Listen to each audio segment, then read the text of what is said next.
Exercise 9.1 जो है ना फॉर्मूला पर आधारित है, कुछ खास फॉर्मूला इसके लिए नहीं चाहिए और इसको फिगर बनाना पड़ेगा, बिना फिगर बनाए नहीं बनेगा। तो पहले फिगर के बारे में जानकारी लेना पड़ेगा तब ये आएगा। और इससे क्वेश्चन जो आता है ना 3 नंबर या 5 नंबर का आता है, इससे कम नहीं आता है, 3 या 5 नंबर, और बहुत आसान होता है, बस ध्यान से इसको देखना। तो चलो पहले हम लोग फिगर को समझते हैं और देखते हैं कि क्या होता है फिगर में, क्या क्या किसको हम लोग क्या कहते हैं। ठीक है, तो समझो यहाँ पे एक फिगर हम ऐसे बना दे रहे हैं। ठीक है, तो जैसे ये लाइन है ना, ऐसे है ना जी, इसको हम बोलते हैं तल या क्षैतिज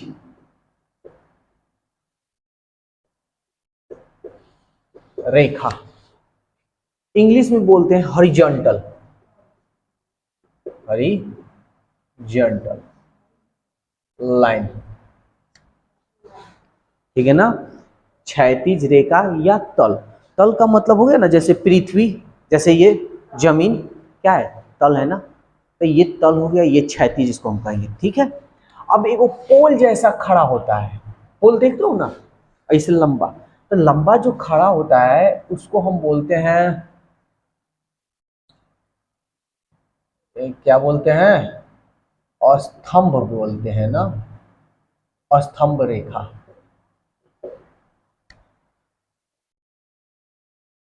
ठीक है ना, इसको इंग्लिश में बोलते हैं vertical, vertical line, vertical line.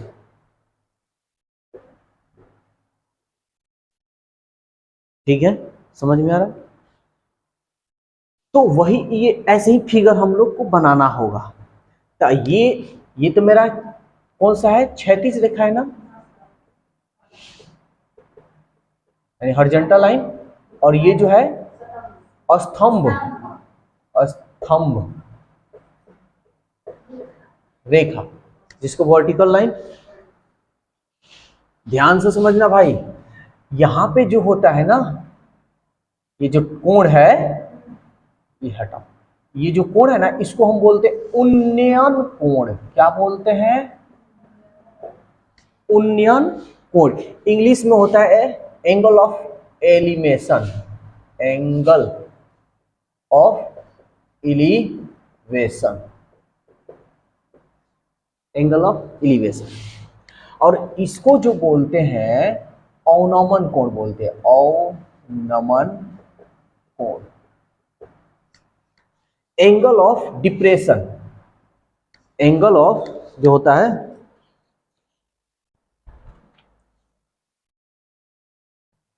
तो लिखते हैं एंगल ऑफ डिप्रेशन। इंग्लिश भी जान लो दोनों, इसका भी बता दिए, इसका भी बता दिए, इस सबका बता दिए। ठीक है, ऊपर वाला जो होता है ना, इसको इसको हम बोलते हैं शीर्ष, इंग्लिश में कह सकते हो वर्टेक्स, वर्टेक्स, हिंदी इंग्लिश दोनों मीडियम के लिए। अगर ये तुम नहीं जानोगे तो ये ना तो इसमें आने वाला है और ना दिमाग से ये कुछ लिखने होगा, इसको समझना जरूरी है। इसको हम क्या बोलते हैं, शीर्ष। यहां पे जो है ना, ये इसको हम बोलते हैं पाद, या एक और इसका नाम होता है आधार। क्या नाम होता है, आधार। ठीक है ना, हाँ बेस कह सकते हो, बेस कह सकते हो उसको। कोई दिक्कत हो रहा है किसी को? और एक खास बात, बहुत अच्छी बातें है, और नमन कोण ये हमेशा बराबर होता है उन्नयन कोण के। यस, हाँ कौन सा वाला बता रहे हैं, मतलब क्या बतलाना है? क्या बतलाना है? ये वाला, ये कोण नहीं, ये तुम्हारा 90 डिग्री का होगा, ये हमेशा समकोण होगा 90 डिग्री का, ठीक है ना। ये हमेशा समकोण, एक कोण समकोण होगा तब भी ये बनेगा, अन्यथा नहीं बनेगा। हाँ बोलो, तुम क्या बोल रहे हो? क्या चीज? इसका कोई नाम नहीं। हाँ, इसका कोई नाम नहीं, बस ऊपर वाला जो रहता है शीर्ष कहता है, कहा जाता है। नीचे वाले को पाद कहो या आधार कहो। ऐसे लंबा जो होगा स्तंभ रेखा होगा, और ये जो होगा वो नियन कोण होगा, जो इंग्लिश में हम बोलते हैं एंगल ऑफ एलिवेशन, अवनमन कोण, एंगल ऑफ डिप्रेशन। समझ में आया? इस फिगर में बस इतना जानकारी होना चाहिए तभी ये बनेगा, समझ में आएगा, अन्यथा नहीं आएगा। कोई दिक्कत? इसमें तुम्हें दो फॉर्मूला की जरूरत होगी, दो मतलब दो टाइप का, जैसे साइन थीटा बराबर P by H, cos theta बराबर बी बाई एच, समझ में आ रहा है? दूसरा साइन 0 डिग्री का मान, कॉस 45 डिग्री का मान, ये सारे बस दो ये टेबल से पूरा बन जाएगा। कोई दिक्कत? तो बताएं। चलो तब एक क्वेश्चन हम देखते हैं, और जिन्हें प्रॉब्लम हो सो बोलेंगे। क्वेश्चन नंबर 1 पहले देखते हैं, ठीक है। फिगर इसमें बनाना जरूरी है, फिगर बनाओगे तो समझ में आएगा, फिगर नहीं बनाओगे तो नहीं आएगा। तो समझो, ध्यान से समझना क्या कह रहा है और क्या नहीं कह रहा है। सर्कस का एक कलाकार एक 20 मीटर लंबी डोर पर चढ़ रहा है, जो अच्छी तरह से तनी हुई है, एकदम ताना हुआ है, ढीला ढक्कर नहीं, और भूमि पर सीधे लगे खंभे के शिखर, यहां देखो, इसको शीर्ष कहो या शिखर कहो, इसको शिखर भी कह सकते हैं, ठीक है ना। शिखर से बंधा हुआ है। यदि भूमि स्तर स्तर के साथ डोर बनाया गया कोण 30 डिग्री का हो तो खंभे की ऊंचाई ज्ञात कीजिए। अब ध्यान से समझना भाई, तो हम फिगर यहां बनाएंगे। तो क्या बोला है? बोला है सर्कस का एक कलाकार लंबी डोर। तो एक बात बताओ, पहले तो जमीन चाहिए ना, ये जो क्षैतिज रेखा है ना, यही ना जमीन है जी, इसको जमीन भी कह सकते हो। बनाने के लिए, समझने के लिए ट्रिक ले लो, ठीक है।